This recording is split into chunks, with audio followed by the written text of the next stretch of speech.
नमस्कार मेरे प्यारे YouTube के साथियों, मैं हूं मिस्टर एक्स और आज एक बार फिर से आपका अपने चैनल पर हार्दिक स्वागत करता हूं और फिर से आपके सामने एक ज़बरदस्त कहानी लेकर के हाजिर हूं। साथियों, सबसे पहले तो मैं आपसे एक बात शेयर करना चाहूँगा।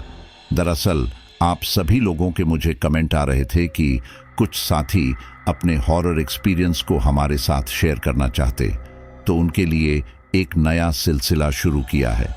अगर आप में से कोई भी साथी अपने साथ बीती हुई किसी भी घटना को हमारे साथ शेयर करना चाहता है, तो उसके लिए मैंने एक पॉडकास्ट प्रोग्राम शुरू किया है। आप डायरेक्टली मुझसे कनेक्ट होकर अपनी कहानी मुझे बता सकते हैं।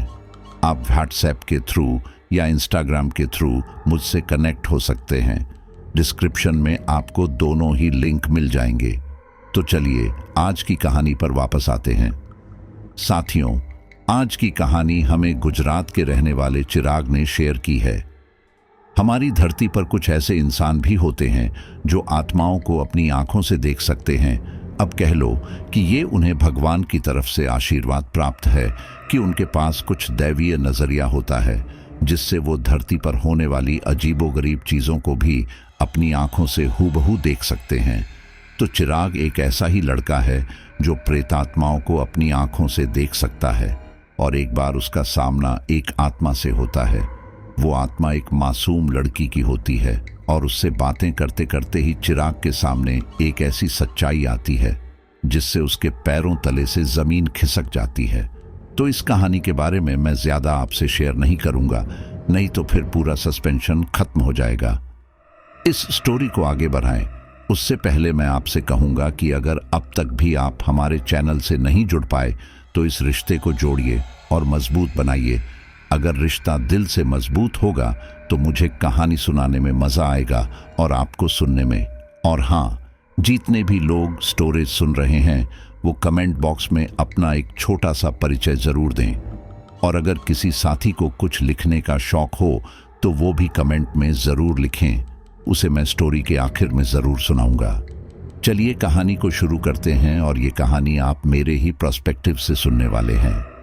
चिराग हैंड पंप को दबाकर अपने हाथ पैर धो रहा था। तभी उसे पीछे से एक आवाज सुनाई दी, क्या आप मुझे बाजार तक का रास्ता बता सकते हैं? ये सुनते ही चिराग पलटा। देखा तो वहां 21-22 साल की एक सुंदर लड़की खड़ी थी। उसने लहंगा पहना हुआ था और चलने फिरने में परेशानी ना हो इसीलिए लहंगे को अपने हाथों से थोड़ा ऊपर खींच के रखा हुआ था। उसके लहजे से चिराग समझ गया कि कस्बे में नई है। वैसे भी चिराग वहां सालों से रह रहा था और ये चेहरा उसने पहले नहीं देखा था। वो दोबारा बोली, जी आपको बताना हो तो बता दो, वहां खड़े होकर इस तरह घूरो तो नहीं। ये सुनकर चिराग थोड़ा संभला। वह तो उसकी खूबसूरती में लगभग खो चुका था। अपनी सांसों को संभालता हुआ वो बोल पड़ा, हाँ वो आप इस रास्ते से सीधी चली जाओ तो एक दूसरा चौराहा आएगा, वहां से बाएं मुड़ जाना, फिर थोड़ी देर में बाजार आ जाएगा। एक अरसे के बाद किसी ने उसे सड़क पे टोक के कुछ पूछा था। वो बोली, अरे नहीं, वो तो पुराने अस्पताल वाला रास्ता है ना, मुझे नहीं जाना उस भूतिए रास्ते से ना बाबा ना। मुस्कुराता हुआ वो बोल पड़ा, अरे देखने में तो पढ़ी लिखी लगती हो और भूतों में विश्वास करती हो, डरती हो क्या? अपने डर को छिपाते हुए उसने कहा, ना मैं किसी से नहीं डरती, वो तो बुआ ने मना किया है उस रास्ते से जाने को। पर चिराग उसके डर को भांप चुका था। चिराग ने उसकी आंखों में देखते हुए कहा, अच्छा ठीक है, मैं उधर ही जा रहा हूं, चलो मैं छोड़ देता हूं तुम्हें। तमकते हुए उस लड़की ने कहा, क्या उस भूतिया रास्ते पे लोग कब से जाने लगे? वैसे भी मैं नहीं जा रही किसी अजनबी के साथ। चिराग ने उस लड़की के पीछे कुछ दूर पे खड़े कुछ लफंगे लड़कों की तरफ उंगली से इशारा करके कहा, अरे बाबा, बाजार जाने का रास्ता तो वही है जिससे तुम वापस आ रही हो, ये बात तुम भी जानती हो और मैं भी। लड़की झेंप गई।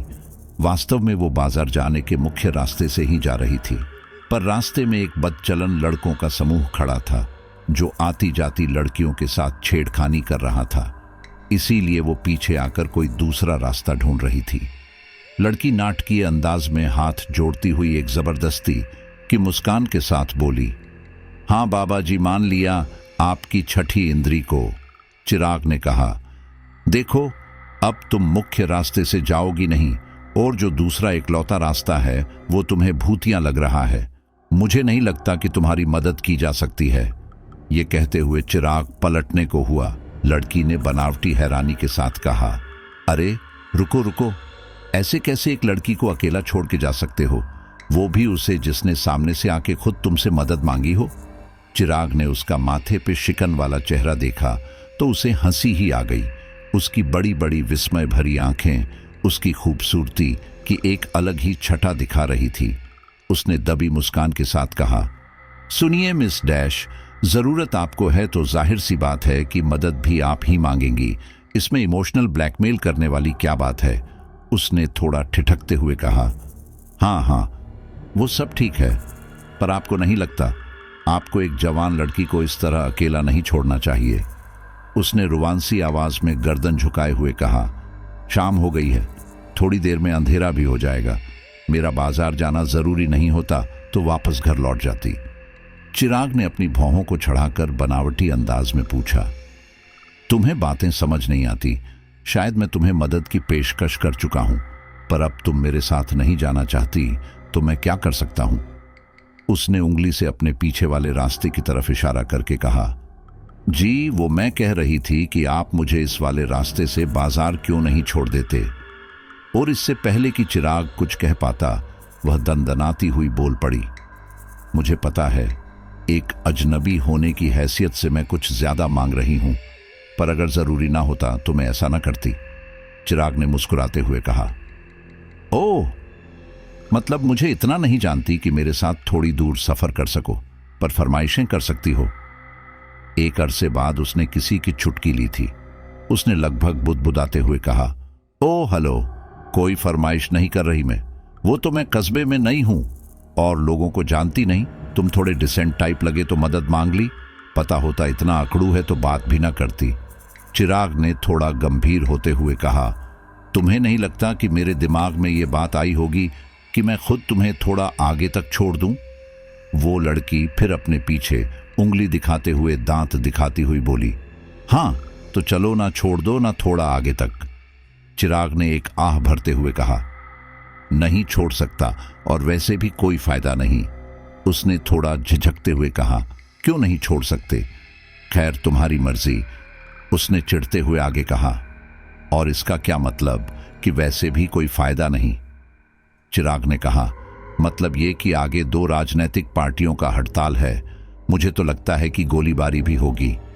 लड़की ने अजीब सा मुंह बनाते हुए कहा, ओ, और ये बात तुम्हें यहां खड़े खड़े कैसा पता चल गई अपनी छठी इंद्री से?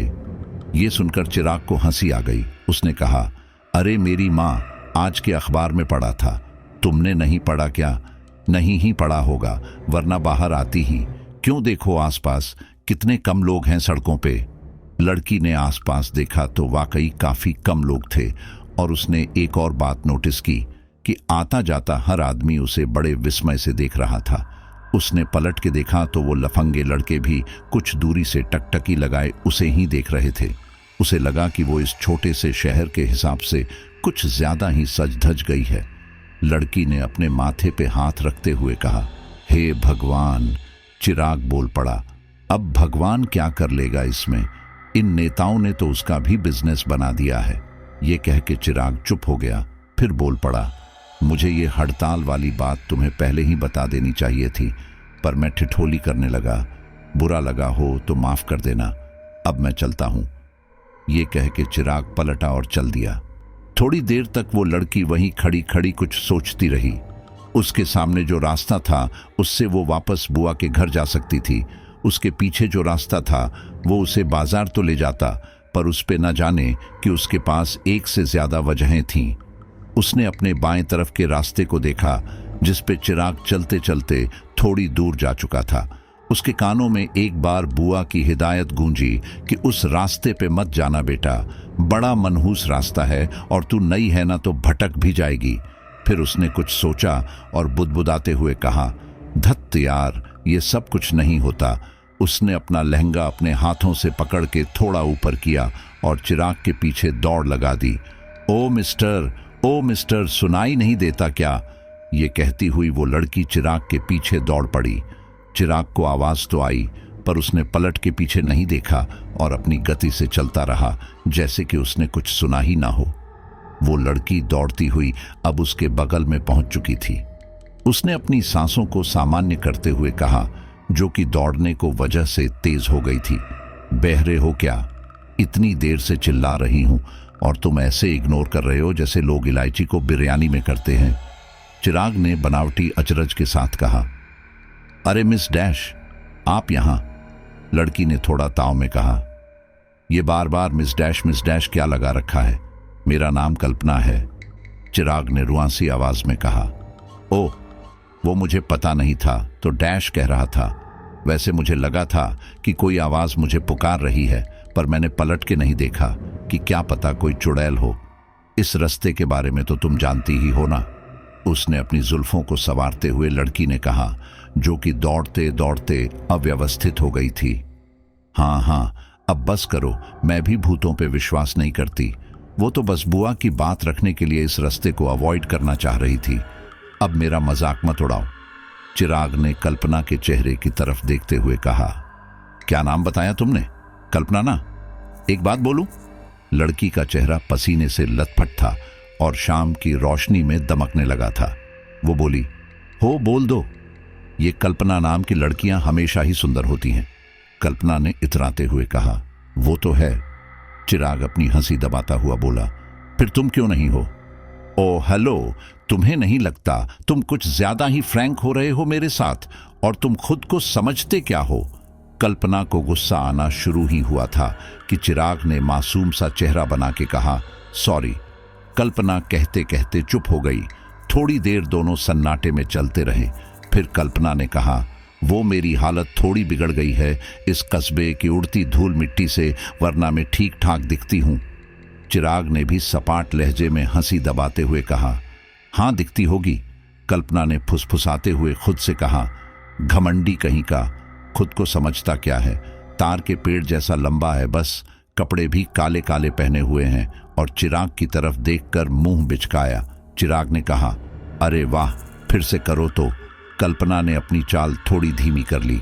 अब वो चिराग के साथ साथ ना चल के उसके पीछे पीछे चल रही थी और चिराग को घूरे जा रही थी। मन तो कर रहा है कि अभी उल्टे पांव वापस चली जाऊं।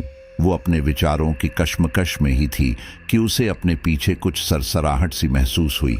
पलट के देखा तो पाया कि एक जंगली कुत्ता गुर्राता हुआ उसकी तरफ दौड़ता चला आ रहा है। वो घबरा के इतना डर गई कि दोनों हाथों से अपने कान और चेहरे को ढकझोर से चीख पड़ी। दौड़ के तो वैसे भी कोई फायदा नहीं था और लहंगे में वो तेज दौड़ भी नहीं सकती थी। उसे कुत्ते की गुर्राहट और उसकी सांसें एकदम अपने दाएं पैर के पास महसूस हुई। उसने आंखें कस के भींच ली और अपनी ही बाहों में खुद को जकड़ लिया। उसे लगा जैसे वो कुत्ता थोड़ी देर में ही उसे नोचना खसोटना शुरू कर देगा कि तभी, एक कल्पना, ऊपर देखो मेरी तरफ। कल्पना को एहसास हुआ कि किसी ने उसके बाजुओं को उसके चेहरे से हटा दिया है और उसके दोनों हाथ पकड़ के खड़ा है। उसने धीरे धीरे अपनी आंखें खोली।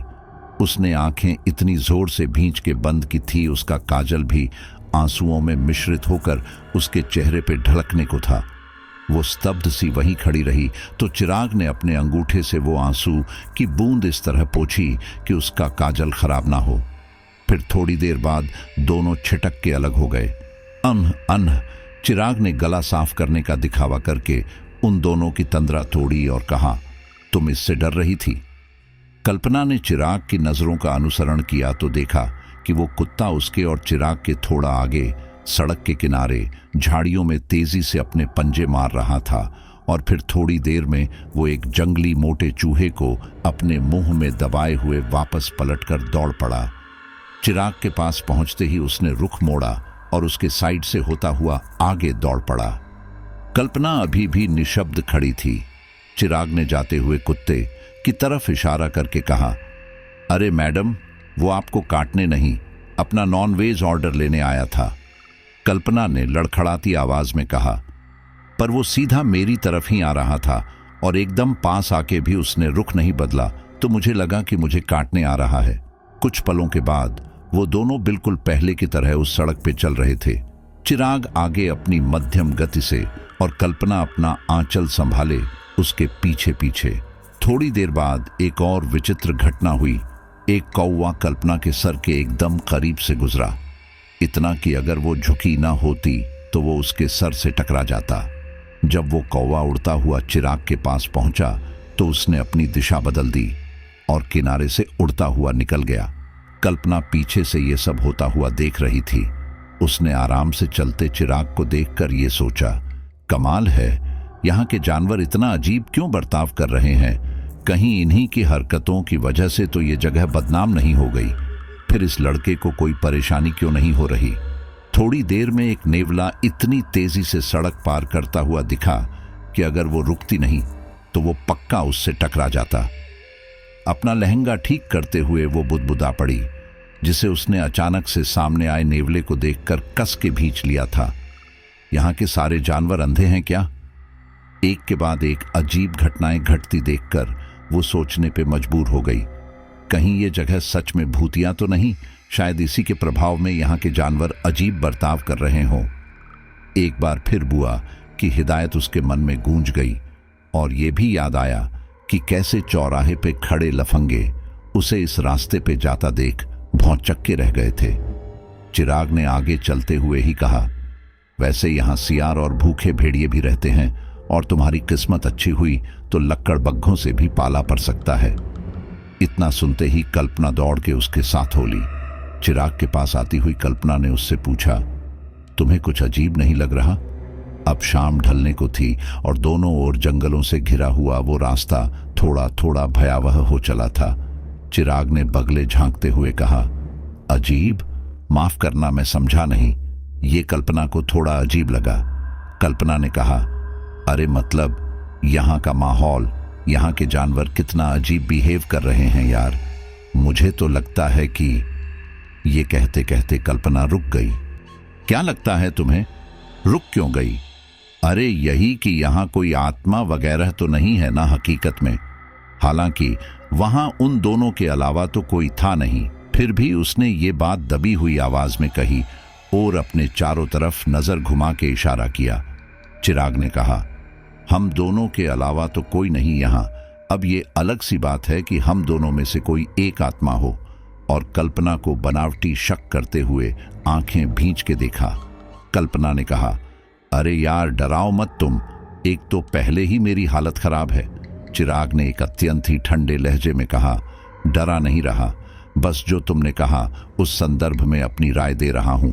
अब देखो ना, तुम्हारी चूड़ियां टूटी पड़ी हैं, तुम्हारा लहंगा एक जगह से फट गया है, तुम्हारे बाल बिखरे हुए हैं और तुम्हारा काजल फैल के चेहरे पे आ गया है। कल्पना ने तमकते हुए कहा, तुम कहना क्या चाहते हो? हाँ? चिराग ने एक ठंडी नजर उस पे डाली और फिर नजर दूसरी तरफ फेर ली। कल्पना को इस बार थोड़ा डर लगा। उसे लगा कि चिराग अभी हंसी मजाक नहीं कर रहा, बल्कि सच में उसके हुलिये पे टिप्पणी कर रहा है। अब रात ने अपने पांव पसार दिए थे। सूरज शाम को अलविदा कह के अपनी रोशनी समेट चुका था। धीरे धीरे कौ की जगह उल्लुओं ने ले ली। सियारों की आवाज भी रह रह के गूंज उठती। पेड़ हवा के कारण हिल के अजीब सी आवाजें निकाल रहे थे। कुछ पेड़ों की पत्तियां तो आपस में टकरा के ऐसी आवाज निकाल रही थी जैसे कोई कांच के टुकड़ों को आपस में जल्दी जल्दी रगड़ रहा है। रह रह के उल्लुओं की आवाजें वातावरण को भेद जाती। कल्पना का डर थोड़ा बढ़ गया था। ऐसे वातावरण में बढ़ना लाजिमी भी था।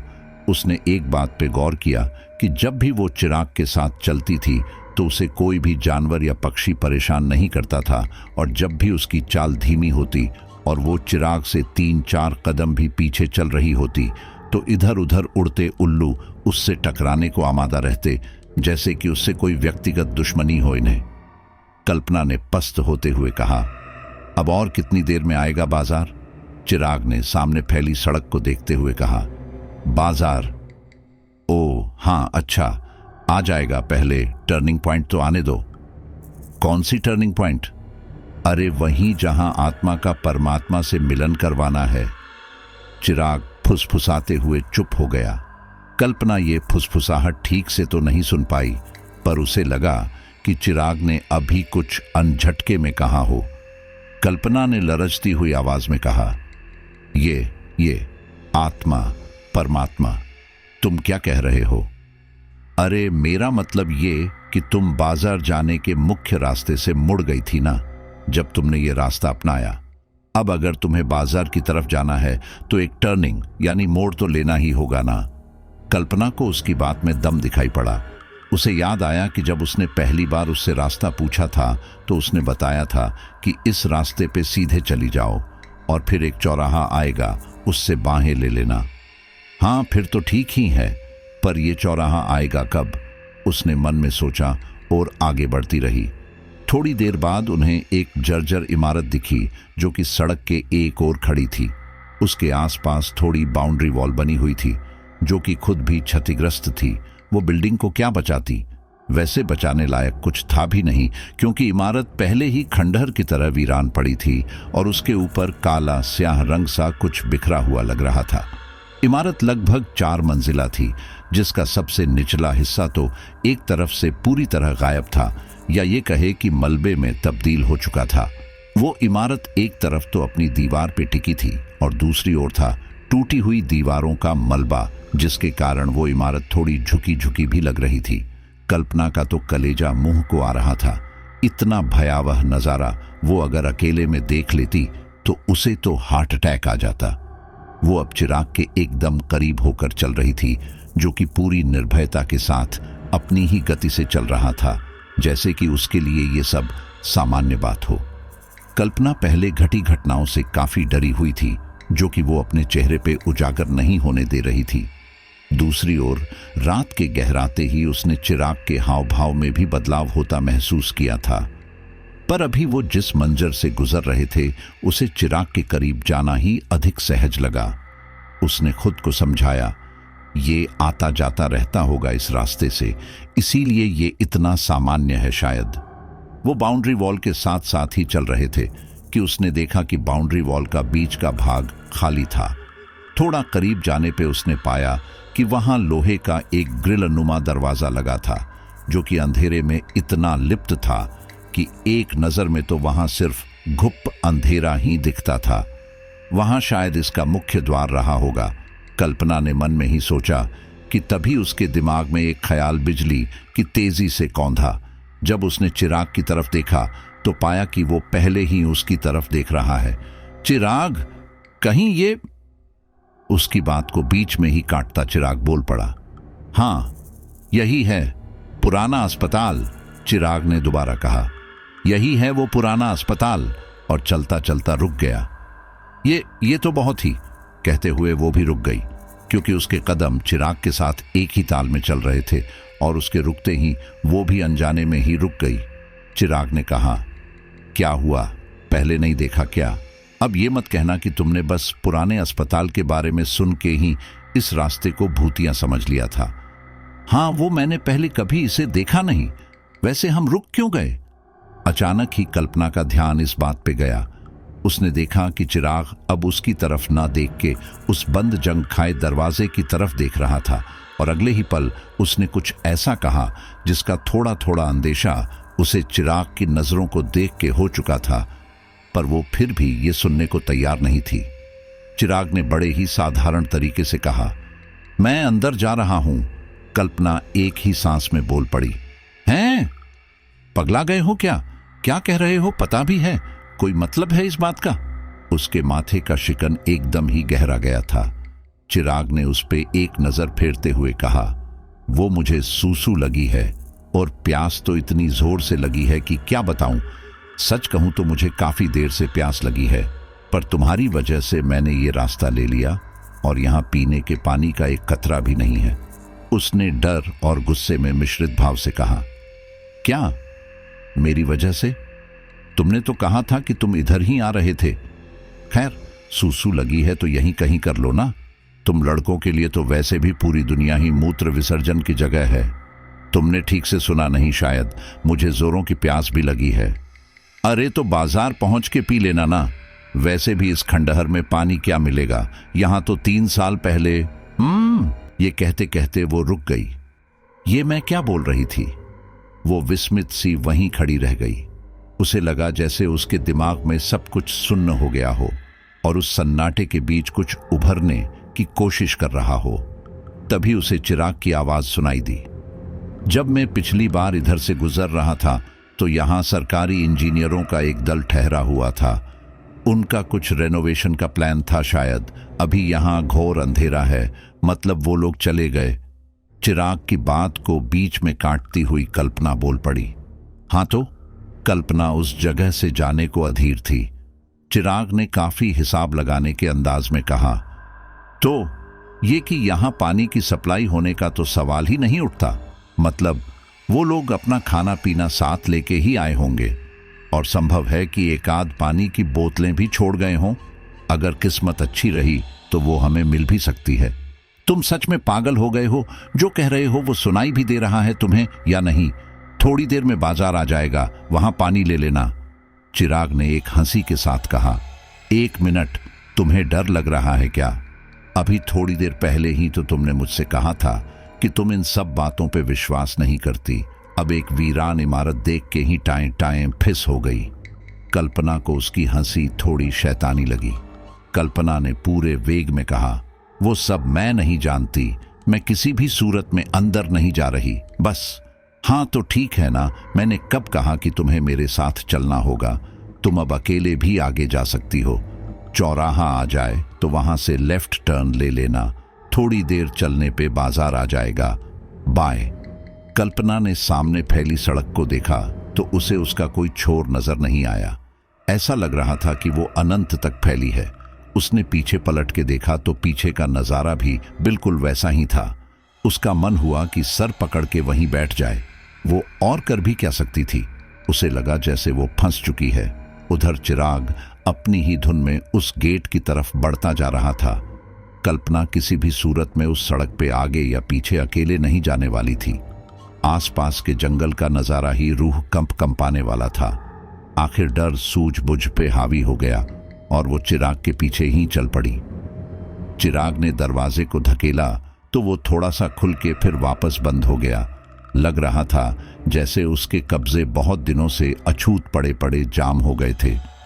थोड़ी देर जोर आजमाइश के बाद आखिरकार चिराग ने दरवाजा खोल ही लिया, जो कि एक बहुत ही चुभती हुई आवाज के साथ खुला और खुलते ही एक बिल्ली तेजी से निकल के बाहर भागी। कल्पना का तो दिल धक्का से करके कुछ पलों के लिए रुक ही गया। चिराग के पीछे वो जैसे ही अंदर घुसी, उसके बदन में एक तेज झुरझुरी हुई, जैसे कि दरवाजे के दोनों पल्लों के बीच करंट दौड़ रहा हो। कल्पना ने धूप निगलते हुए कहा, मैं अभी भी कह रही हूं, हमें अंदर नहीं जाना चाहिए। चिराग उसकी बातों को अनसुना करते हुए दाईं ओर बढ़ गया। इमारत से दाईं ओर लगभग 20 मीटर की दूरी पर एक कमरा नुमा ढांचा दिखाई दे रहा था, जो कि टॉयलेट था शायद। वो था तो अस्पताल के कंपाउंड में ही, पर मुख्य इमारत से दूर होने पर वो शायद उस हादसे से बच गया था जिसने अस्पताल को खंडहर बना दिया था। कल्पना समझ गई कि चिराग उधर ही जा रहा है। उस खटारे गेट के लगभग 30 फीट सामने ही अस्पताल का एंट्रेंस था। कल्पना ने निर्णय लिया कि चिराग के वापस आने तक वो यहीं रुकेगी, क्योंकि उस खंडहर नुमा टॉयलेट से बहुत ही गंदी बदबू आ रही थी। वो थोड़ी सहज हुई ही थी कि उसे ऐसा लगा कि अस्पताल के एंट्रेंस पे खड़ा होके कोई उसे देख रहा है, और फिर अचानक ही वो स्याह आकृति अंदर की तरफ भाग गई। एक पल के लिए तो कल्पना जैसे जम गई। वो वहां स्तब्ध खड़ी ही थी कि उसे लगा कि ऊपर से कोई आहट हुई हो। अगर उसके बस में होता तो वो आंखें बंद कर लेती और चिराग के वापस आने तक खोलती ही ना। पर अब इसे इंसानी मस्तिष्क का स्वाभाविक क्रिया ही समझिए, जो आहट पाते ही ध्यान उस ओर कर देता है। कल्पना की गर्दन यकायक ही ऊपर की ओर हो गई और उसने देखा कि दूसरी मंजिल से वही स्याह आकृति झांक रही है। अंधेरे में उसे इतना ही दिखा कि वो किसी औरत की आकृति थी, जिसकी आंखों का सफेद वाला भाग और दांत अंधेरे में फैले हल्की सी चांदनी को प्रतिबिंबित करके चमक रहे थे। वो मुस्कुरा रही थी। कल्पना इतनी सुन्न हो गई थी कि उसकी गर्दन अकड़ गई। वो चाह के भी नजर नीची नहीं कर पा रही थी। तभी उसे उस आकृति के पीछे कुछ और दिखाई दिया। तीसरी मंजिल पे उसके जैसी ही अनेक आकृतियां उसकी ओर झांक रही थी। इस झुंड में औरतें, मर्द और बच्चे भी थे। एक औरत आकृति के हाथों में एक शिशु की आकृति भी थी, जिसे उसने अपने सीने से लगा रखा था और नीचे देख रही थी। कल्पना को काटो तो खून नहीं, वही इसके विपरीत उन सभी आकृतियों में तो जैसे उसे देखने की होड़ मची पड़ी थी। वो बालकनी में आगे आके उसे देखने के लिए थोड़ी बहुत धक्का मुक्की भी कर रहे थे। कल्पना तो चाहती थी कि जोर से अपनी आंखें बंद कर ले, पर उसके शरीर से तो जैसे उसका नियंत्रण ही टूट चुका था। उसे लग रहा था कि उसने अपनी जिंदगी में कभी इतना खौफ महसूस नहीं किया। फिर भी उसका मस्तिष्क उसे होश में कैसे रख पा रहा था? वो बेहोश क्यों नहीं हो रही? वो मंजर इतना खौफनाक था कि बड़े से बड़ा सूरमा भी अपना आपा खो बैठता, पर कल्पना चाह के भी बेहोश नहीं हो पा रही थी। धीरे धीरे उसने देखा कि अब उन आकृतियों की भीड़ छटने लगी थी। वो सब आपस में खुसुर फुसुर करके बालकनी से पीछे हट गए। जब कल्पना को यह एहसास हुआ कि उसके शरीर पे उसका नियंत्रण वापस आ गया है, तो उसने धीरे से अपनी गर्दन नीचे की, जो कि ऊपर की ओर अकड़ी हुई थी, उसका पूरा चेहरा आंसुओं से तरबतर था। पर यह क्या? नजर सामने करने पर वो देखती है कि अस्पताल तो एकदम ही सजीव हो उठा है। वहां हर तरफ चहल पहल है। आसपास कुछ लोग पट्टियां लगाए हुए टहल रहे हैं। किसी के हाथों में एक्सरे की शीट है, तो कोई कुछ अस्पताल कागजात लिए इधर से उधर दौड़ रहा है। नजर ऊपर करने पर उसने पाया कि पूरी इमारत बिल्कुल ही किसी नई दुल्हन की तरह चमक रही है। ऐसा लग रहा था जैसे अस्पताल कुछ दिनों पहले ही बन के तैयार हुआ हो और वहां कार्यवाही शुरू की गई हो। और सबसे विचित्र बात कि वहां रात ने अचानक ही दिन के साथ पलटी मार ली थी। हर तरफ सुबह की रोशनी बिखरी हुई थी। वो वहीं स्तब्ध खड़ी थी जब एक आदमी, जो कि तेज कदमों से चलता हुआ आ रहा था, उससे थोड़ा टकरा गया। उसने स्लेटी रंग की शर्ट पैंट पहनी हुई थी और उसी रंग की एक टोपी भी लगाई हुई थी। सॉरी मैडम, उसने पलट के कहा और भागता हुआ अस्पताल में घुस गया।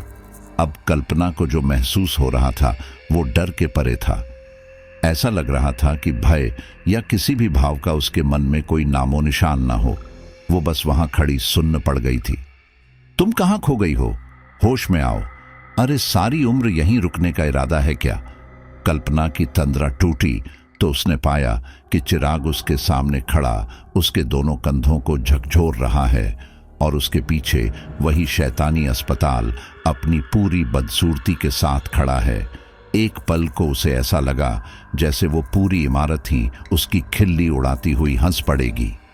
चिराग अपनी नाक सिकोड़ता हुआ बोला, एक तो उस टॉयलेट के बाहर कोई कुत्ता मरा पड़ा है, इतनी बदबू है क्या बताऊं? हो गया ना, अब चलो यहां से। कल्पना की जितनी इच्छा शक्ति बची थी उसने सब लगा के ये कुछ शब्द बोले थे। उसे तो लगा था वो बीच में ही अटक जाएगी। चिराग एंट्रेंस की तरफ बढ़ता हुआ बोला, अभी कहां? अभी पानी भी तो लेना है। कल्पना अगर अपने पूरे होश हवास में होती तो वहीं उसका गला दबा देती, पर उसकी चेतना बिल्कुल ही शून्य हो चली थी। चिराग जैसे ही उससे दूर गया, कल्पना को अपने पीछे कुछ आहट सुनाई दी। पलट के देखा तो वही स्याह आकृतियां कंपाउंड के गेट के बाहर खड़े होकर उसे ताक रही थीं। अब उसके पास कोई चारा नहीं बचा था। वो एक यंत्र की भांति चिराग के पीछे चल दी। चिराग ने पीछे पलट के मुस्कुराते हुए कहा, तुम सोच रही होगी कि मैं इतना नॉर्मल कैसे हूं यहां पर। बात यह है कि पहले भी मैं इस इमारत में आ चुका हूं। यहां की छत से बहुत बढ़िया व्यू मिलता है जंगल का। फोटोग्राफी वगैरह करने के लिए मैं 2-3 बार यहां आ चुका हूं। कल्पना को कुछ भी समझ नहीं आ रहा था। वो बस यंत्र चालित कठपुतली की भांति चलती जा रही थी।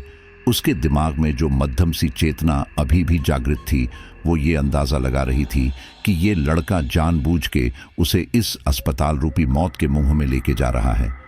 पर वो प्रतिकार करने की अवस्था में नहीं थी। उसका शरीर मानो उसके वश के बाहर अपनी मर्जी से चल रहा था। वो दोनों साथ में ही अस्पताल के अंदर घुसे और घुसते ही कल्पना को एक तेज झटका लगा और वो देखती है कि अस्पताल फिर से सजीव हो उठा है। आसपास लोगों की आपा ढापी मची हुई है। अलग अलग कमरों में मरीज अपना इलाज करा रहे हैं और कुछ कमरों के बाहर लोगों की लाइन लगी हुई है, जैसे कि वो अपने नंबर का इंतजार कर रहे हों। उसे ऐसा लगता है जैसे कि ये अस्पताल उसे अपना भूत दिखा रहा है, जब वहां सब कुछ सामान्य था। अचानक ही उसकी नजर एक कमरे के बाहर कुर्सी पर बैठे आदमी पे पड़ी। पुर्जा नंबर 20, गिरीश प्रसाद। उस आदमी ने तेज आवाज दी तो पास की कुर्सी पे बैठा एक आदमी तेजी से उठ के कमरे के भीतर चला गया। ये वही आदमी था जो अभी थोड़ी देर पहले उससे अस्पताल के बाहर टकरा गया था। वो वहां पे एक कंपाउंडर के पद पर नियुक्त था शायद। तभी चिराग की आवाज आई। इस फ्लोर पे तो कुछ मिलने से रहा, मकड़ी के जाले देख के ही लग रहा है कि बरसों से कोई इधर नहीं आया। चलो ऊपर का फ्लोर चेक करते हैं। चिराग की आवाज जैसे उसे खींच के भूत से वर्तमान में ले आई। कल्पना ने अपने सामने देखा तो पाया कि उन सारे कमरों की हालत क्षतिग्रस्त है और हर जगह मकरों ने अपना साम्राज्य फैला रखा है। वहां किसी भी जीवित चीज का नामो निशान नहीं था। दाईं ओर ही ऊपर जाने का रास्ता था। अब वो दोनों उन सीढ़ियों पे चढ़ने लगे। उस वीराने में उनके कदमों की आवाजें ऐसी प्रतिध्वनि बना रही थी जिसे सुन के लगा कि बहुत से लोग एक साथ सीढ़ियां चढ़ रहे हों। ये ख्याल आते ही कल्पना ने फुर्ती से पलट के देखा तो पाती है कि बहुत सी आकृतियां एक साथ उनके पीछे चली आ रही हैं। वो सब एक निश्चित दूरी बना के उनके पीछे चल रहे थे। जब वे दोनों दूसरे तल्ले पे पहुंचे तो वो आकृतियों की भीड़ भी सीढ़ी के घुमाव तक पहुंच चुकी थी। अब कल्पना ने नजर आगे कि तो फिर वही चकाचक नजारा। इस फ्लोर पे भी लोगों की चहल पहल थी।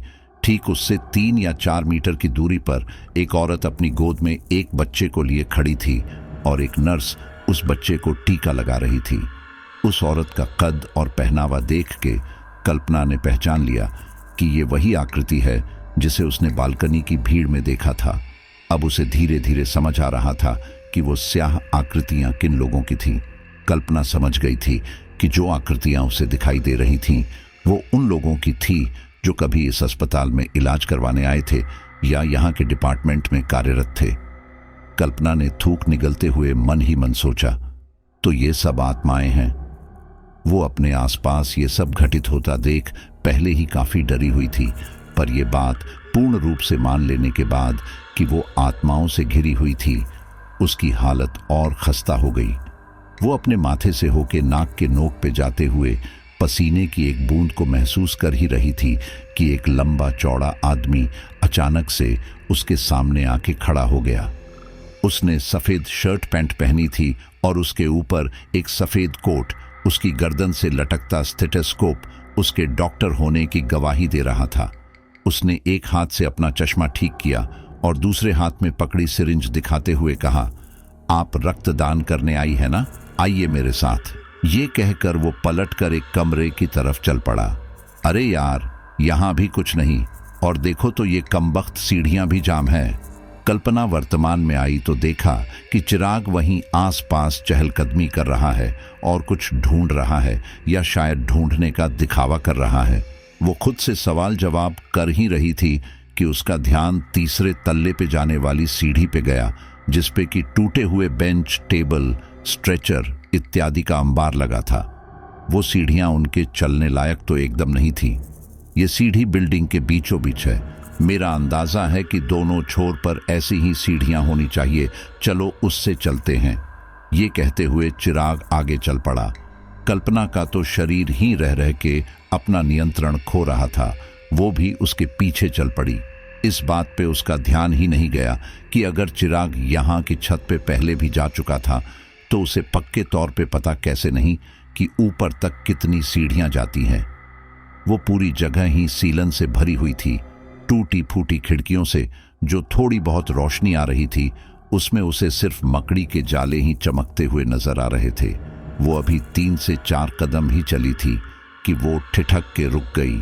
उसे लगा कि किसी ने उसके बालों की एक लट को पीछे से पकड़ लिया है और धीरे धीरे उसे दाएं बाएं घुमा रहा है। कुछ पलों के लिए तो वो वहीं जड़ हो गई।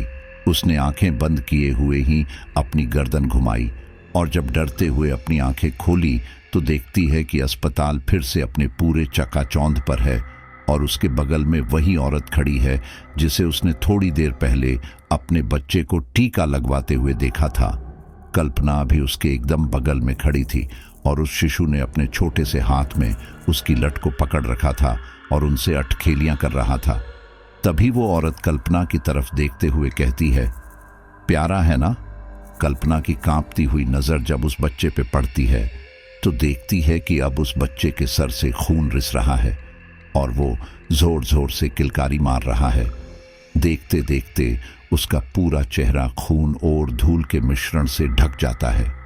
उसकी नजर अब दोबारा उस औरत पे पड़ती है तो वो देखती है कि उसके सर का बायां हिस्सा कान सहित गायब है और उसकी खोपड़ी के अंदर उसका दिमाग हिलता हुआ दिख रहा है। अब तक बच्चे की किलकारी इतनी तेज हो चुकी होती है कि कल्पना को लगा कि उसके कान के पर्दे फट जाएंगे। वो औरत अपने आधे बचे हुए होंठ से कहती है, बोलो ना, प्यारा है ना? देखते ही देखते वो अस्पताल भी अपना हुलिया बदल के फिर से जर्जर रूप में आ जाता है।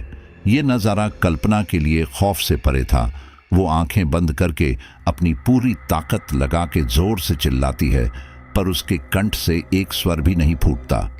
थक कर वो जब आंखें खोलती है तो देखती है कि चिराग मंजिल की बाईं छोर पर एक सीढ़ी की रेलिंग पकड़ के खड़ा है और उसे देख रहा है जैसे कि उसके आने का इंतजार कर रहा हो। वो फिर से अपना नियंत्रण खो बैठती है और उसका शरीर स्वतः ही चलने लगता है। अब वो उस कमरे के सामने से गुजरती है जिसमें उसे वो डॉक्टर जाता हुए दिखाई दिया था।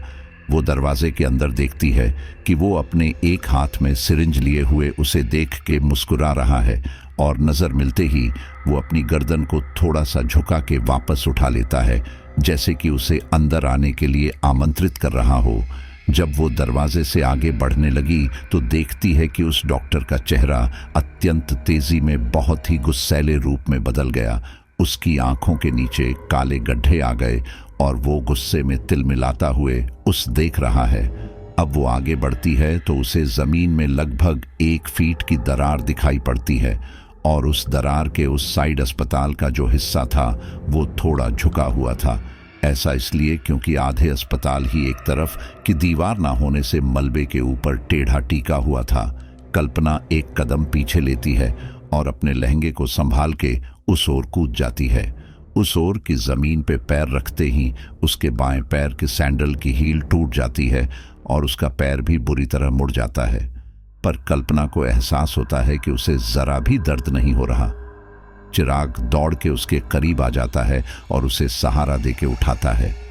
कल्पना अपने दूसरे पैर की सैंडल भी उठा के हाथों में लटका लेती है, क्योंकि एक पैर में सैंडल पहन के चलना तो उसके लिए दूभर हो जाता। कमाल है, तुम्हारा पैर इतने बुरे तरीके से मुड़ गया है, पर तुम्हें देख के लग नहीं रहा। कोई और होता तो अभी चीखे मार रहा होता। ये कहता हुआ चिराग सीढ़ी की ओर बढ़ जाता है। कल्पना को दर्द तो नहीं हुआ, बहरहाल एक पैर मुड़ जाने की वजह से वो थोड़ा लंगड़ा के ही चल पा रही थी। जब वो चलते चलते सीढ़ी तक पहुंच जाती है तो उसका ध्यान इस बात पर जाता है कि जब वो लंगड़ा के चल रही है तो उसके पैरों को प्रतिध्वनि सामान्य चाल के जैसी क्यों है। वो सहमी हुई सी पीछे पलटती है। उसे अंदेशा तो था कि उसे क्या दिखेगा, पर जो मंजर उसे दिखता है वो उसे बुरी तरह कंपा देता है। वो देखती है कि वही आकृतियां धीरे धीरे उसके पीछे चल रही थीं और प्रतिध्वनि उन्हीं के कदमों की थी। वो सब अभी दरार के पास ही पहुंचे थे कि अचानक रुक गए। धीरे धीरे उस दरार में से 2 हाथ निकलते हैं और टूटे हुए फर्श का सहारा लेकर वो बाहर निकलता है। ये वही कंपाउंडर था जिसे कल्पना ने नीचे की मंजिल पे देखा था। अब उसकी हालत अत्यंत ही भयावह थी। उसका जबड़ा टूट के एक तरफ लटका था और उसकी एक आंख सामान्य से थोड़ी ज्यादा बाहर निकली हुई थी। जब वो रेंग के पूरी तरह ऊपर आ जाता है तो कल्पना देखती है कि उसकी कमर से नीचे का हिस्सा गायब है और वो हाथों के बल पे अपने शरीर को घसीटता हुआ उसकी ओर बढ़ रहा है। उसके पीछे ही कई हाथ उस दरार से निकलने लगते हैं। कल्पना की नजर अब दरार के पीछे खड़ी आकृतियों पे पड़ती है, जो कि अब थोड़े थोड़े जिस्मानी रूप में आने लगे थे। वो सब किसी न किसी तरह से विकृत थे। किसी की जांघ की हड्डी दिखाई दे रही थी, किसी के गाल दोनों तरफ से फटे होने के कारण सारे दांत दिख रहे थे, किसी के कंधों की जगह मांस का एक लोथरा मात्र था, तो किसी की गर्दन टूटी थी। उन सब के बदन पे जो भी थोड़े बहुत कपड़े थे, सब खून से सने थे। इस झुंड के सबसे आगे वही औरत जिसकी गोद में बच्चा था और डॉक्टर खड़े थे। कल्पना से नजर मिलते ही फिर उस डॉक्टर ने सिरिंज वाले हाथ को ऊपर उठा के दिखाया और अपने चेहरे पे एक मुस्कान बिखेर दी। कल्पना अब किसी तरह लंगड़ाते हुए ही सीढ़ियों पे दौड़ पड़ी। चिराग पहले ही ऊपर की मंजिल तक पहुंच चुका था। कल्पना जब हांफती हांफती चिराग के पास आके खड़ी हुई, तभी एक जोर के धम्म की आवाज नीचे की मंजिल से आई। कल्पना ने अंदाजा लगाया कि वो सारी आकृतियां कूद के दरार को पार कर चुकी हैं। चिराग बोला, कहाँ रह गई थी तुम? पैर में ज्यादा दर्द हो रहा क्या? चिराग ने यह सवाल कल्पना से उतनी ही तेजी में पूछा जितनी तेजी में वो हड़बड़ा के ऊपर की मंजिल पे आई थी। कल्पना ने सामान्य दिखने की कोशिश करते हुए कहा, नहीं, कुछ नहीं। चिराग ने कहा, ठीक है, फिर हम इस फ्लोर पे ढूंढ लेते हैं, फिर वापस चलेंगे, क्योंकि इसके ऊपर वाला फ्लोर इतना क्षतिग्रस्त है कि वहां तो कोई नहीं ही ठहरा होगा। उसकी बात सुनकर कल्पना ने भी हामी भर दी। कल्पना ने कहा, चिराग, अभी तुम्हें कोई जोर की आवाज सुनाई दी थी क्या? जैसे बहुत से लोग एक साथ कूद पड़े हों। कल्पना को लगा कि उसे जो दिखाई दे रहा है वो चिराग को नहीं दिख रहा, पर शायद उन आकृतियों के चलने और कूदने की आवाजें चिराग को भी सुनाई दे रही हों। चिराग ने कहा, नहीं तो, ये पहले अस्पताल था मैडम, प्लेग्राउंड नहीं कि लोगों के हाई जंप की आवाज आएगी। प्यास मुझे लगी है, पर लग रहा है कि पानी ना मिलने का असर तुम्हारे दिमाग पे हो रहा है। ये कह के चिराग इधर उधर ढूंढने लगा। इधर कल्पना ने कदमों की आवाज से महसूस किया कि वो आत्माएं अब तीसरे तल्ले पे आ चुकी है। वो भी चिराग के साथ साथ थोड़ा आगे बढ़ गई। अभी वो मंजिल की बाईं ओर थे और दाईं ओर बढ़ रहे थे। आगे बढ़ते हुए एक जगह पे मकड़ी के जालों का दीवार बना था। जालों की इतनी परतें थी कि उसके दूसरी तरफ कुछ भी नजर नहीं आ रहा था। उफ हो, ये कहते हुए चिराग ने पास पड़ा हुआ एक पाइप उठा लिया, जो कि किसी टूटे हुए स्ट्रेचर का पार्ट था शायद, और उससे जालें साफ करने लगा। कल्पना वहां खड़ी थी ही कि सहसा उसके दिमाग में एक सवाल कौंधा। ऐसे ही मकड़ी के जाले नीचे के फ्लोर्स पे भी थे। अगर कोई यहाँ रहने के लिए आया होता तो उसने थोड़ी बहुत साफ सफाई तो की ही होती। यहाँ तक कि उनके चलने फिरने से भी कुछ जाले खुद बाखुद टूट जाते, पर यहाँ जितने भी मकड़ी का जाले उसने देखे वो सब एकदम अनछुए थे। जो भी जाले टूटे थे वो उसके आगे चल रहे चिराग ने ही तोड़े थे। तो क्या ये झूठ बोल के मुझे यहाँ लेके आया है? कल्पना के मन में चिराग को लेके जो संशय था वो और गहरा होता जा रहा था। चिराग ने कहा, चलो हो गया। कल्पना ने देखा तो पाया कि रास्ता साफ हो चुका था, पर जो आकृतियां उसे अभी तक अपने पीछे महसूस हैं रही थी वो अब उसके सामने दरार के उस ओर खड़ी थीं, ठीक उसी तरह जैसे वो नीचे के फ्लोर पे खड़े थे। उसे देख के वो बच्चा फिर से किलकारी मारने लगा। चिराग वहीं खड़ा था और उसके हाव भाव से लग रहा था कि उसे कुछ दिखाई ही नहीं दे रहा। चिराग ने अब एक लंबी छलांग मारी और उस ओर कूद गया। वो अब उन आत्माओं के एकदम ही बगल में खड़ा था, पर उसके चेहरे पे डर का एक कतरा भी नहीं था। चिराग ने अपना हाथ आगे बढ़ते हुए कहा, अरे जल्दी आ जाओ यार, सारी उम्र यहीं रहने का इरादा है क्या? कल्पना को काटो तो खून नहीं, वो अपने कदम डर के पीछे हटाने लगती है। तभी वो सारी आकृतियां चिराग के पीछे से अदृश्य हो जाती है। उसके कदम डर के मारे पीछे हो रहे होते हैं, तभी वो किसी चीज से टकरा जाती है, पर पीछे तो कोई दीवार नहीं थी, फिर कैसे? सोचती हुई वो पीछे पलटती है तो देखती है कि वही डॉक्टर उसके पीछे खड़ा है और उसके पीछे बाकी की आत्माएं जो उसे देख के मुस्कुरा रही हैं। अब तो कल्पना की हालत बयां करने लायक नहीं थी। वो एक पैर में मोच होने के बावजूद दौड़ती है और एक ही सांस में उस दरार को कूदकर पार कर जाती है। जब वो नजरें उठाती है तो पाती है कि चिराग वहां से गायब है। वो डरी हुई सी चिराग को ढूंढती हुई पीछे पलटती है। उसे लगता है कि अभी तक तो आकृतियां गायब हो गई होंगी, क्योंकि वो उसे थोड़े थोड़े देर पे ही दिखती थी, पर इसके विपरीत वो आत्माएं उसे अपनी ओर आती दिखीं। कल्पना ने खुद को संभाल और उनसे दूर बढ़ने लगी। वो आकृतियां अब कूद के इस ओर आ गई थीं। कल्पना खौफजदा होकर विपरीत दिशा में दौड़ पड़ी, पर यह घटनाक्रम भी ज्यादा देर तक नहीं चला। उसने देखा कि मंजिल की दूसरी ओर से भी आत्माओं का वैसा ही सड़े गले शरीरों वाला झुंड उसकी तरफ चला आ रहा है। इस झुंड के सबसे आगे उस कंपाउंडर की रूह थी, जो कि अपने आधे शरीर को अपने हाथों के बल घसीट रहा था। कल्पना बिल्कुल अकेली थी। अब आत्माओं का दोनों झुंड उससे बराबर दूरी पे था। वो ठिठक के रुक गई। उसके रुकते ही वे आत्माएं भी अपनी अपनी जगह पे रुक गई। फिर बाईं तरफ वाली आकृतियों ने एक एक कदम आगे बढ़ाया। अब कल्पना पलट पलट के दोनों दिशाओं में देख रही थी। जब भी एक तरफ की आत्माएं आगे बढ़ती तो उसे एक कदम दूसरी तरफ की आत्माओं की तरफ बढ़ाना पड़ता। आत्माएं भी फिल्मी अंदाज में एक एक कदम लेकर उसके करीब बढ़ रही थीं, जैसे कि वो जताना चाहती हों कि अब वो बच के कहीं नहीं जा सकती। कल्पना को हालत बिल्कुल उस हिरण की तरह हो गई थी जो शेरों के झुंड में फंस जाता है और फिर शेर उसे नोचने खसोटने से पहले उसके साथ थोड़ा खिलवाड़ करते हैं। पर ये आत्माएं ज्यादा देर तक खिलवाड़ भी नहीं करना चाहती थीं। उस बच्चे ने, जो कि एक स्त्री की गोद में था, उनसे एक जोर की किलकारी मारी और सारी आत्माएं अपने टूटे फूटे शरीर में से लहू और मांस का कतरा गिराती हुई कल्पना की तरफ चीखती चिल्लाती हुई दौड़ पड़ी। अब कल्पना को काटो तो खून नहीं। वो तेजी से अपने एक पैर का सहारा लेकर एक तरफ बने कमरे में घुस गई और दरवाजा बंद कर लिया। उस दरवाजे पे उसका ध्यान बिल्कुल ही अंतिम वक्त पे गया था, वरना उसकी हालत इतना खस्ता थी कि उसे डर के अलावा कुछ महसूस नहीं हो रहा था और वो अपने पैर की वजह से दौड़ने की हालत में भी नहीं थी। वो दरवाजे पे पीठ टिका के आंखें बंद करके जोर जोर की सांसें ले रही थी और बाहर से उन आत्माओं की अजीब अजीब सी आवाजें आ रही थीं, जैसे कि वो सब आपस में उसके लिए लड़ रहे हों। पहले तो दरवाजे को नोचने की आवाजें आईं, फिर धीरे धीरे दरवाजे पे धक्के पड़ने लगे। वो सारी आत्माएं अजीब अजीब आवाज निकालते हुए दरवाजे को उस तरफ से पीट रहे थे। थोड़ी देर में उनकी अफरा तफरी खत्म हो गई और वहां एकदम सन्नाटा छा गया। अब कल्पना दरवाजे से थोड़ा हट गई। वो उस कमरे में 2 कदम ही आगे बढ़ी थी कि उसका आगे वाला पैर हवा में ही रुक गया। नीचे की फर्श गायब थी। उस कमरे में दरवाजे के थोड़ी दूर तक ही फर्श सलामत बची था, बाकी की फर्श टूट के नीचे गिर चुकी थी।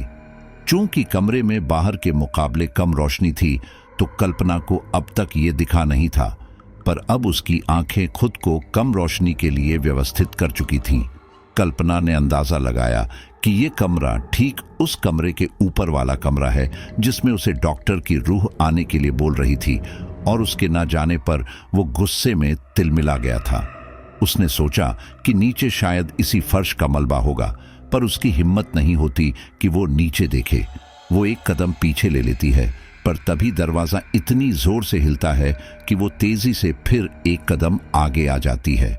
इस बार तो कमर के ऊपर का उसका पूरा शरीर ही उस गड्ढे की ओर झुक जाता है।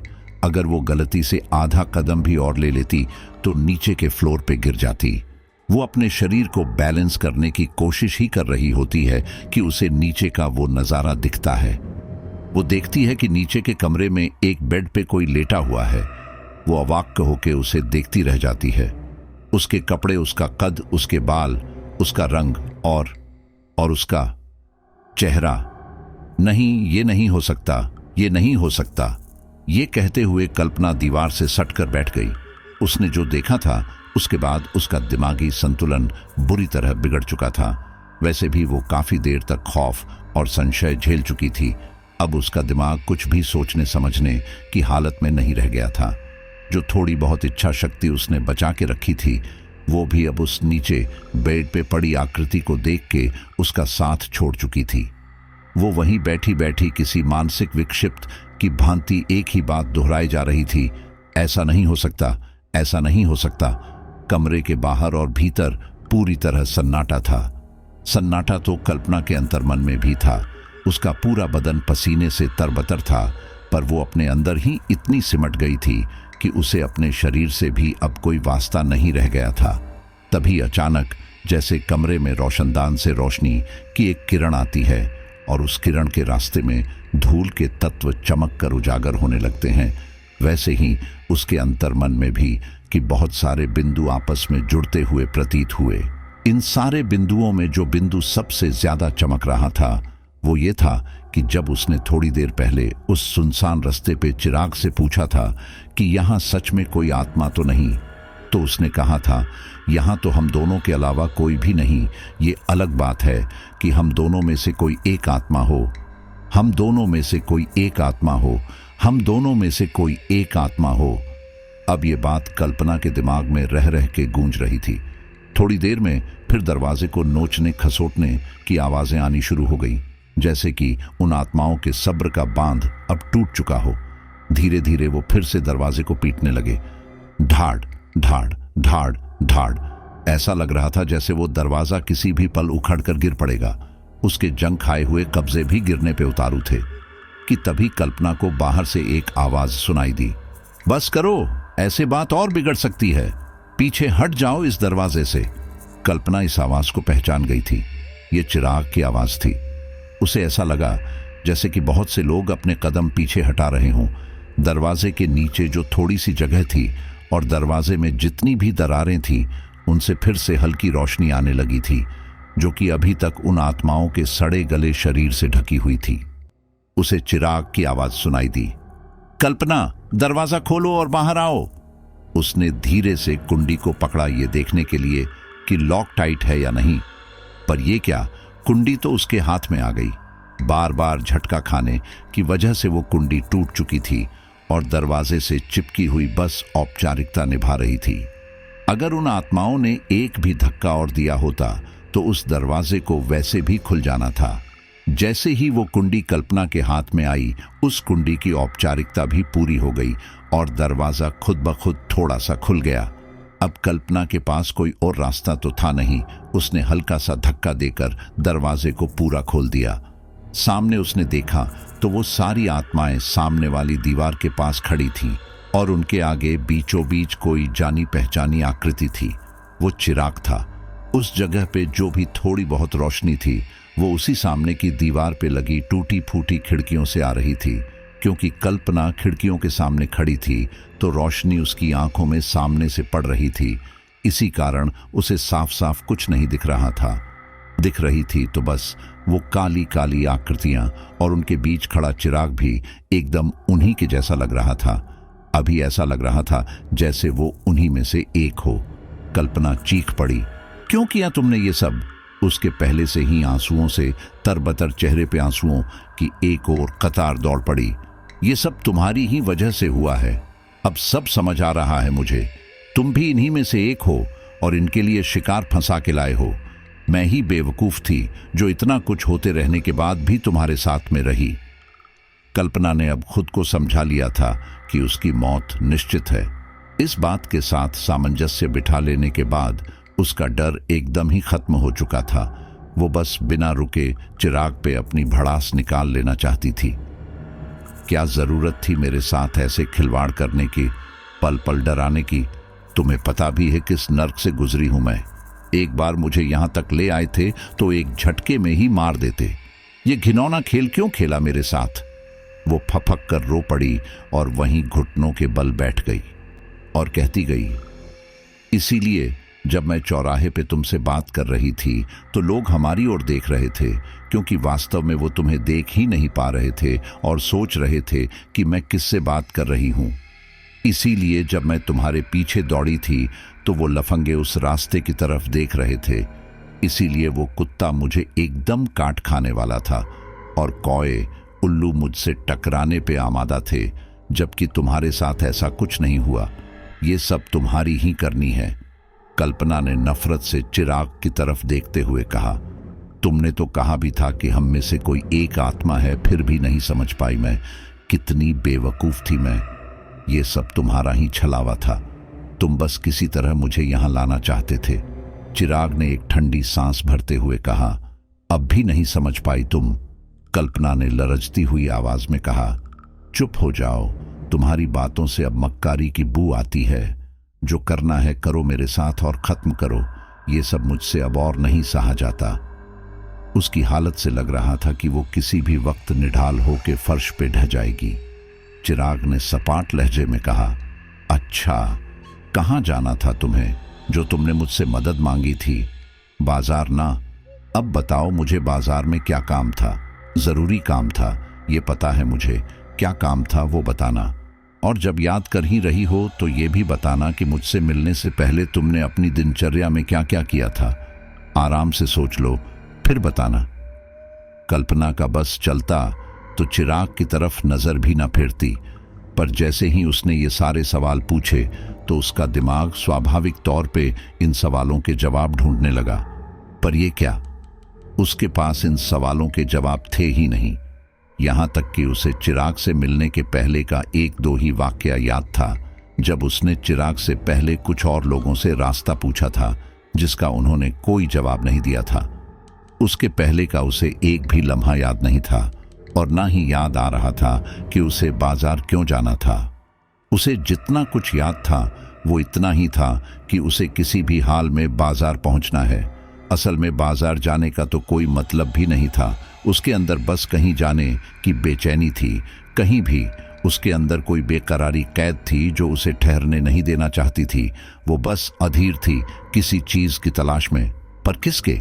कल्पना अपना सर पकड़ के जोर से चिल्लाई, बस करो! उसका सर दर्द से फटा जा रहा था। क्या कर रहे हो तुम मेरे साथ? बोला ना, जो करना है करो और खत्म करो ये सब, मुक्ति दो मुझे। उसके ऐसा कहते ही उसे अपने चेहरे पे एक सुखद ठंडक का एहसास हुआ। उसने गर्दन ऊपर की तो उसने देखा कि उसके सामने ही चिराग भी अपने घुटनों पे बैठा है, और उसने अपने दोनों हाथ कल्पना के दोनों गालों पर रखा हुआ है। कल्पना ने देखा कि अब जब वो अंधेरे से थोड़ा आगे आ गया था और उसके एकदम करीब था, तो वो एकदम ही किसी सामान्य इंसान की तरह लग रहा था। चिराग ने उसकी आंखों में देखते हुए कहा, जैसे कि उसे ये बात अच्छे से समझाना चाहता हो, मुक्ति ही तो सारे फसाद की जड़ है यार। कल्पना चिल्लाते हुए बोली, दूर हटो मुझसे। ये कहते हुए कल्पना पीछे छिटकने को हुई, पर चिराग ने उसके चेहरे पे अपनी पकड़ और मजबूत कर दी। चिराग ने अपनी गर्दन झुकाए हुए कहा, कब तक भगोगी सच्चाई से, कब तक? कल्पना ने उसके चेहरे को देखा तो वो काफी उदास और बुझा हुआ लग रहा था। कल्पना ने फिर उससे खुद को दूर करने की नाकाम कोशिश करते हुए कहा, कैसी सच्चाई? क्या बक रहे हो? इस सच्चाई से कि आत्मा में नहीं तुम हो। ये क्या बकवास है? मुझे नहीं सुनना ये सब। कल्पना ने अब चिराग की कलाई को जोर से पकड़ लिया था और उनसे खुद को आजाद करना चाह रही थी। बकवास नहीं, सच्चाई है ये। अगर तुम मुझसे नहीं मिली होती और मेरी शक्तियों ने मेरा साथ नहीं दिया होता तो तुम अभी भी कहीं भटक रही होती। सड़क पे लोग तुम्हें नहीं देख रहे थे, तुम तो उन्हें नजर ही नहीं आ रही थी। उनकी नजरें तुम्हारे आर पार यानी कि मुझे देख रही थीं। वो कुत्ता तुम्हें काटने नहीं आ रहा था, तुमने तो आंखें बंद कर ली थीं। पता है क्या हुआ था उसके बाद? वो कुत्ता तुम्हारे आर पार निकल गया था, और इसीलिए जंगल के पक्षी तुम्हारे इतने करीब से गुजर रहे थे, क्योंकि उन्हें पता था वो तुमसे टकराने वाले नहीं, और क्योंकि वो मुझे देख पा रहे थे तो मुझे कोई परेशानी नहीं हुई। और अब तो तुम उस कमरे में अपने मृत शरीर की झलक भी देख चुकी हो। अब तो मान लो सच को। चिराग ने एक सांस में ही ये सब कह डाला। वो बोली, कैसी शक्ति? क्या बक रहे हो? कल्पना ये सब मानने को तैयार नहीं थी, पर उसका दिमाग स्वाभाविक तौर पे अब इन बिंदुओं के बारे में सोचने लगा था। ये भी सच था कि जब उसने उस कमरे में ऊपर से झांका था तो उसे अपना ही शरीर दिखा था। बाल, कद, चेहरा, रंगत सब हूबहू उसी के थे। चिराग ने अब उसके चेहरे से अपना हाथ हटा लिया। थोड़ी देर तक मौन रहने के बाद उसने कहना शुरू किया, मेरे जैसे कुछ खास प्राणी हैं। अब इसे दैवीय शक्ति कहो या अभिशाप, मैं मृत लोगों की आत्माओं को देख सकता हूं, चाहे वो किसी भी अवस्था में हो। कल्पना बिल्कुल शांत होकर उसकी बातें सुन रही थी। उसका मस्तिष्क अब सच्चाई के साथ सामंजस्य बिठाने में लग चुका था। चिराग बोलने लगा, पर यह इतना आसान नहीं होता। कुछ आत्माएं बहुत जिद्दी होती हैं। वो इस बात को 1% भी नहीं मानती कि उनकी मृत्यु हो चुकी है। ऐसी आत्माएं धुंधली आकृति ना होकर एकदम ही किसी स्थूल शरीर वाले इंसान की तरह लगती हैं। मैंने जब तुम्हें पहली बार देखा था तो ही मुझे संशय हो गया था कि तुम दूसरे लोगों से संपर्क क्यों नहीं स्थापित कर पा रही। पर जब तक वो कुत्ते वाली घटना नहीं घटी तब तक मैं पक्के तौर पे कुछ नहीं जान पाया था। अगर तुम कोई सामान्य लड़की निकलती तो मुझे बहुत राहत मिलती, और अब तक तो मैं तुम्हें बाजार क्या वापस घर भी छोड़ आता। चिराग ने ये थोड़ा हल्का मजाकिया लहजे में कहा। कल्पना ने एक नज़र उस पर डाली और फिर एक तरफ फेर ली। चिराग का उसके चेहरे पे मुस्कान लाने की कोशिश विफल रही। थोड़ी देर तक सन्नाटा छा गया। कल्पना और चिराग एक दूसरे के सामने घुटने पे बैठे रहे और उनके इर्द गिर्द खड़ी आत्माएं धीरे धीरे सामान्य इंसानों के रूप में आने लगीं। कल्पना ने खामोशी को भंग करते हुए पूछा, फिर तुम्हें कैसे पता चला कि मेरी मौत यहां हुई थी और क्यों मदद की मेरी?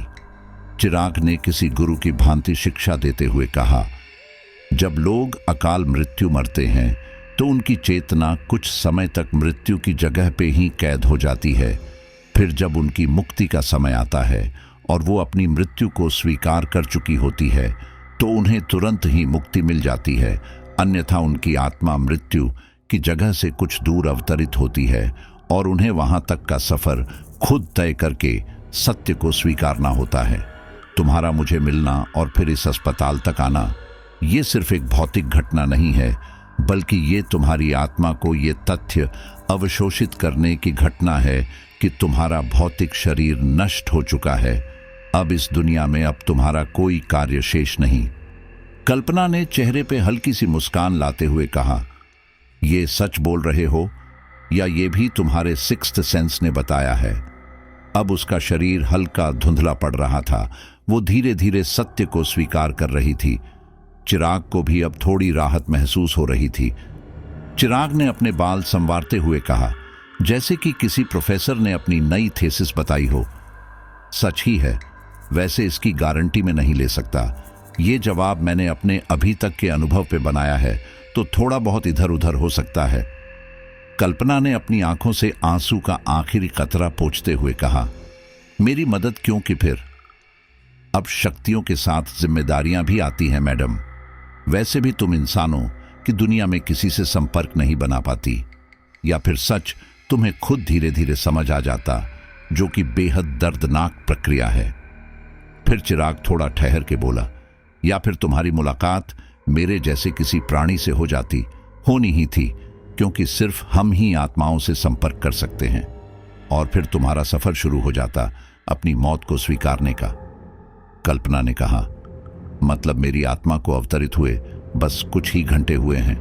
चिराग ने कहा, हाँ, मेरे साथ भी ऐसा पहली बार हुआ है कि एकदम कोई ब्रांड न्यू आत्मा आके मुझसे एड्रेस पूछने लगे। अगर तुम मुझे कुछ दिनों के बाद मिलती तो क्या? चिराग ने बगल झांकते हुए कहा, तो कुछ नहीं, बस तुम थोड़ी ज्यादा हिंसक होती। आत्माओं को जब अंदेशा हो जाता है कि शायद वो अपना शरीर त्याग चुकी हैं, तो वो इस सत्य से दूर भागने की कोशिश करते हैं और काफी हिंसक हो जाते हैं। वैसा होता तो तुम क्या करते?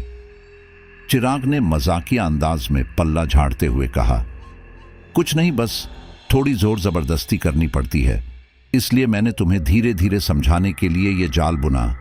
तुम्हें किसी तरह यहां लेके आया ताकि तुम्हारी याददाश्त तुम्हें खुद सच्चाई से अवगत करा दे। तुम्हें रह रहकर इस अस्पताल के भूत की झलकियां दिखी होंगी, वो सब तुम्हारे याददाश्त में ही है, और तुम्हारा खुद के मृत शरीर को देखना भी। मैंने कुछ नहीं किया। कल्पना ने कहा, हाँ, अब मैं समझ गई। मेरी याददाश्त वापस आ गई है। बस मुझे ये समझ नहीं आ रहा कि ये आत्माएं तुम्हारी बात क्यों मान रही हैं, और मुझे अपनी मौत से लेके अभी तक क्या हुआ ये याद क्यों नहीं।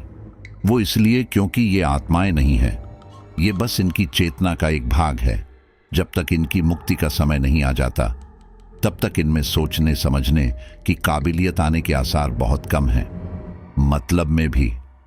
चिराग ने फिर अपने ज्ञान का प्रदर्शन करते हुए कहा, हाँ, कल तक तुम भी इनकी तरह ही इस भूत खाने में धमा चौकड़ी कर रही होगी, जो कि तुम्हें याद नहीं आने वाला, क्योंकि तुम्हारी चेतना पूर्ण रूप से जागृत नहीं थी, तो कुछ याद रहने का सवाल ही नहीं उठता। कल्पना ने सवाल किया, तो इन्हें मुक्ति कब मिलेगी? चिराग ने उदास होते हुए कहा, सबके लिए अलग अलग वक्त तय होता है। बताया तो वक्त आने पे या तो ये मुक्ति को स्वीकार कर लेंगे या फिर इनकी आत्मा भी कहीं अवतरित होगी और इन्हें यहां तक का रास्ता तय करने में काफी दर्द सहना होगा। चिराग ने खुद को झिड़की देते हुए कहा, खैर तुम छोड़ो इन सब बातों को, ये तुम्हारे काम की नहीं और वैसे भी कोई स्पष्ट नियम नहीं है, कभी भी कुछ भी हो सकता है। ये कहते हुए चिराग ऐसा लग रहा था जैसे तो उसे कोई ऐसा वाकया याद आ गया हो जब कोई आत्मा इन नियमों के खिलाफ गई हो। वैसे बुरा ना मानो तो मैं जान सकता हूं कि तुम्हारे आखिरी पलों में क्या हुआ था और जब तुम जिंदा थी तो तुम्हारा सपना जीवन में क्या करने का था। I mean, इतना तो मैं जानता हूं कि ये रास्ता पहले ही किसी कारणों से भूतिया कहा जाता था। फिर 2.5 साल पहले यहाँ इस अस्पताल का उद्घाटन हुआ और चहल पहल बढ़ गई। फिर लगभग 2 साल पहले यहाँ बम धमाका हुआ जिसमें अस्पताल में मौजूद सारे लोग मर गए और इमारत क्षतिग्रस्त हो गई। बाद में विपक्षी दल की राजनीतिक पार्टियों पे इल्जाम लगा था कि उन्होंने किसी कारण से ऐसा करवाया है।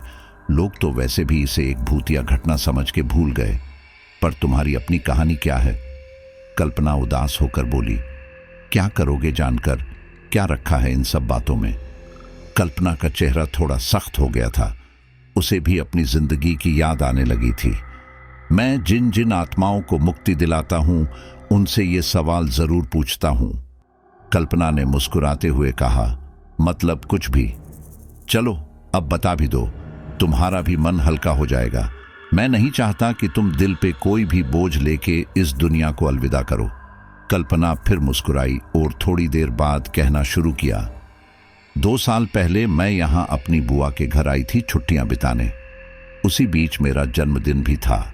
मैंने सोचा कि क्यों ना इस बार रक्तदान करके जन्मदिन मनाया जाए। दूसरों को मदद करने से बेहतर और क्या तरीका हो सकता है जन्मदिन मनाने का।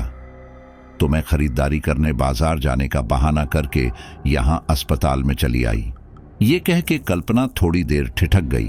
फिर उसने कहा, आखिरी चीज जो मुझे याद है वो ये है कि मैं रक्तदान करने के बाद बेड पे लेटी हुई थी कि एक जोर की आवाज हुई जिससे पूरी इमारत में कंपन पैदा हुई और अगले ही पल ऊपर की छत मेरे ऊपर गिर पड़ी। ये कहते हुए कल्पना थोड़ी भावुक हो गई। चिराग ने आगे बढ़कर उसे गले लगा लिया। अब रोना मत, इस दुनिया में अब तुम्हें और दुख नहीं झेलने। चिराग पहले ही कल्पना के साथ इतना वक्त बिताने से उससे भावनात्मक रूप से जुड़ाव महसूस कर रहा था जो उसने उजागर नहीं होने दिया। अब उसके मौत की दर्दनाक कहानी सुन के वो और भी भावुक हो गया था। दोनों काफी देर तक एक दूसरे से लिपटे रहे। फिर जैसे उन्हें होश आया हो, दोनों अचानक ही छिटक के थोड़े दूर खड़े हो गए। तुमने पूछा था ना कि मैं जिंदगी में क्या करना चाहती थी? मैं एक लेखिका बनना चाहती थी, चिराग ने भरोसा दिलाते हुए कहा। समझो कि डन, तुम कहानी भले ना लिख पाओ पर मैं तुम्हारे ऊपर एक कहानी जरूर लिखूंगा। अब दोनों मुस्कुरा उठे। पर मानना पड़ेगा तुम्हें, मुझे मुक्ति दिलाने के लिए काफी जहमत उठाई तुमने। कितना नाटक किया, अजीब बर्ताव किया और खुद गालियां भी खाई। और अब तो मुझे यकीन नहीं होता कि बस एक पानी की बोतल का बहाना लेके तुमने मुझे अंदर आने पे विवश भी कर लिया।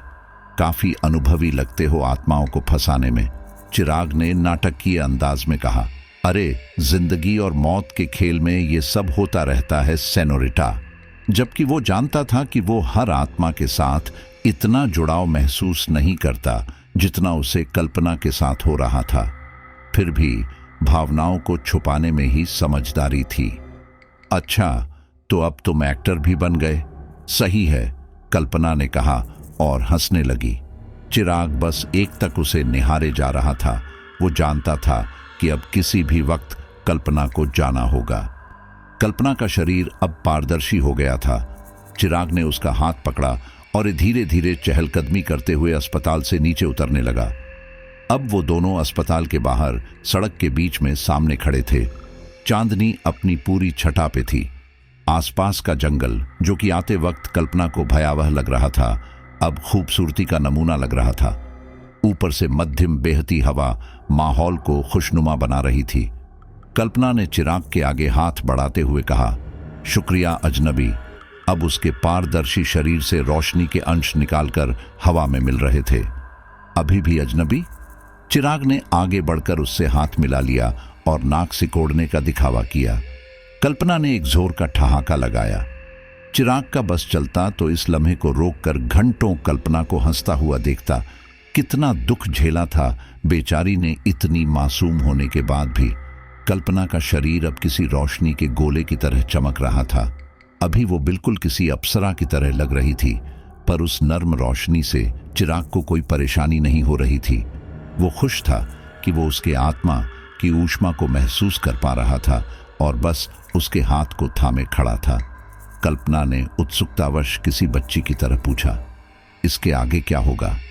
चिराग ने मुस्कुराते हुए जवाब दिया, वो तो मैं भी नहीं बता सकता। रोशनी अब बढ़ती ही जा रही थी। चिराग को अब बस कल्पना का मुस्कुराता चेहरा दिख रहा था और उसका हाथ जो उसने अपने हाथ में थामा हुआ था। क्या हम फिर कभी मिल पाएंगे? कल्पना ने यह सवाल थोड़ी जल्दी में पूछा। वो समझ गई थी कि अब उसके पास ज्यादा समय नहीं है। चिराग ने अपनी उदासी छुपाते हुए कहा, नहीं। काश वो हाँ कह पाता, पर वो खुद को झूठी दिलासा नहीं देना चाहता था। तभी एक तेज रोशनी का धमाका हुआ और कल्पना की रूह गायब हो गई। चिराग को पता भी नहीं चला कि कल्पना उसका जवाब सुन भी पाई या नहीं। वो अभी भी अपने हाथ को आगे करके खड़ा था, जिसमें कुछ देर पहले तक कल्पना का हाथ था। अब रोशनी के कण चिराग के चारों तरफ धीरे धीरे गिर के गायब हो रहे थे। चिराग खुशी और गम एक साथ महसूस कर रहा था। थोड़ी देर वो वहीं खड़ा रहा और फिर मुस्कुराते हुए पलटकर बाजार की तरफ चल दिया। बाजार पहुंचते ही वो एक दुकान में घुसा और दुकानदार से बोल पड़ा, एक बॉटल पानी प्लीज। तो साथियों, आज की हमारी स्टोरी यहीं पर कंप्लीट होती है और मुझे पूरा यकीन है कि यह स्टोरी आपको जबरदस्त पसंद आई होगी, क्योंकि स्टोरी काफी इंटरेस्टिंग थी। पल पल डर का एहसास भी था तो इमोशंस का एक अच्छा मिश्रण भी था। और मैं आपको एक बार फिर से याद दिला दूं कि अगर आप भी अपनी आप बीती मेरे साथ शेयर करना चाहते हैं तो इंस्टाग्राम या व्हाट्सएप पर डायरेक्टली मुझसे बात करें और अपनी कहानी शेयर करें। और आखिर में मैं आपको आपके ही बीच के एक साथी की भेजी हुई शायरी सुना देता हूं। तू अपनी दुनिया बसा ले, मैं नाराज नहीं हूं। जुल्फों में गजरा सजा ले, मैं नाराज नहीं हूं। हम जुगनू बनकर सुबह तलक बुझ जाएंगे। रकीब को भंवरा बना ले, मैं नाराज नहीं हूं। मैंने हरदम तेरी खुशियों की दुआएं मांगी, तू अपनी बारात बुला ले, मैं नाराज नहीं हूं। तेरा संसार आबाद रहेगा, मैं आबाद रहूंगा। मेरी धड़कनों की दुआ ले, मैं नाराज नहीं हूं। गहर की बाहें तुझे सुकून दे, तू सुकून से रहे, जा थोड़ा सुकून कमा ले, मैं नाराज नहीं हूं। करता हूं हंसते हंसते विदा तुझको जिंदगी से, डोली वाले डोली उठा ले, मैं नाराज नहीं हूं। खफा नहीं मैं हरगिज तेरी बेवफाई से, घूंघट आखिरी बार हटा ले, मैं नाराज नहीं हूं।